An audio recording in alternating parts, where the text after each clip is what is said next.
கர்த்தர் இயேசு கிறிஸ்து நாமத்தில் உங்கள் அனைவருக்கும் வாழ்த்துக்கள். நல்லா இருக்கீங்களா? சாப்பிட்டீங்களா? காலையில் இன்னும் சாப்பிட்ருக்க மாட்டீங்க, ஒரு டீ குடிச்சிங்களா?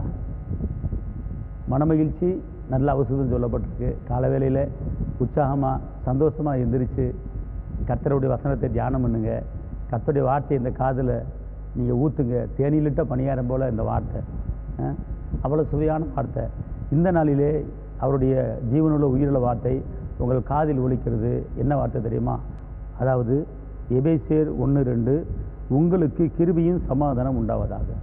உங்களுக்கு கிருபையும் சமாதானம் உண்டாவதாக.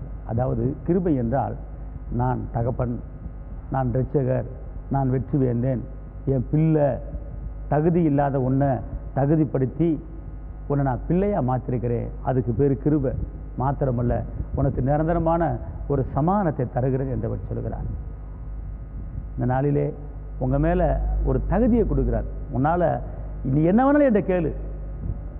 அவர் ஏற்றுக்கொண்டவர்கள் எத்தனை பேர்களோ அத்தனை பேர்களும் தேவனுடைய பிள்ளைகளாகும்படி அதிகாரம் கொடுத்துருக்கிறார். அந்த அதிகாரத்தை உனக்கு நான் தர்றேன். அந்த அதிகாரம் உனக்குள்ளே இருக்கிறது, அந்த வல்லமை உனக்குள்ளே இருக்கிறது, பிள்ளைங்கிற அத்தாரிட்டி இருக்கிறது, நான் அப்பாங்கிற உரிமை உனக்கு இருக்கிறது. நீ அப்பானே என்னை கூப்பிடலாம். காரணம், உன்னை அப்பா பிதாவே என்று கூப்பிட பண்ணுகிற புத்திர சுவீகாரத்தின் ஆவியை உங்களுக்கு நான் கொடுத்துருக்கிறேன். அதனால் உனக்கு நடத்துகிற ஒரு தகப்பன் ஒருவர் இருக்கிறார். பூமிக்குரிய தகப்பன் இல்லை, பரலோகத்துக்குரிய தகப்பன். இந்த உலகத்துக்கு முடிவு படி தான் சகல நாட்களில் உன்னோடு இருப்பேன் என்று சொன்னவர் கண்டிப்பான முறையில் அவர் உங்களோடு இருப்பார்.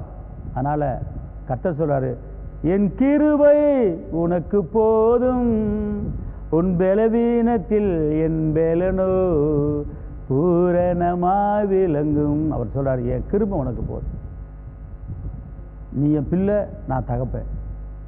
நான் தகப்புங்கிற அந்தஸ்து உனக்கு போதும். ஏன்னா ஏசப்பா அப்படின்னு சொன்னாலே போதும், உனக்கு அந்தஸ்து வந்துடும் அப்படிங்கிறார். ஏசு சொல்றாரு, மகளே என் பேரை சொல்லு, ஏசப்பான்னு சொல்லு, அதுவே உனக்கு அந்தஸ்தை கொடுத்துரும், அதுவே உனக்கு மேன்மையை கொடுத்துரும், அதுவே உனக்கு அற்புதத்தை கொடுத்துரும். காரணம், அவருடைய நாமத்திலே வானத்தில் போதும் எல்லாம் அடங்கு பார்த்துக்கொள்ளுங்க. ஏன்னு கேட்டால் வசனம் சொல்லுகிறது, குலச்சேரில் பூமியில் உள்ளவைகளும் பரலோகத்தில் உள்ளவைகளும் அவரை கொண்டு உண்டாக்கப்பட்டிருக்கிறது. இயேசு மூலமாக உண்டாக்கப்பட்டிருக்கிறது. அவர் தான் எல்லாமே, முற்று முடிவும் அவர் தான், ஆதி அந்தம் அவர் தான்.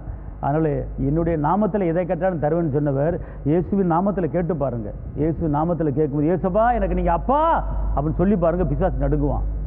ஏசப்பா எனக்கு இரட்சகர் சொல்லி பாருங்கள், உங்கள் பக்கத்தில் பிசாசு வரமாட்டான். அதனால் அவர் உங்களுக்கு கூட இருக்கிறாரு. உற்சாகம் இருங்க.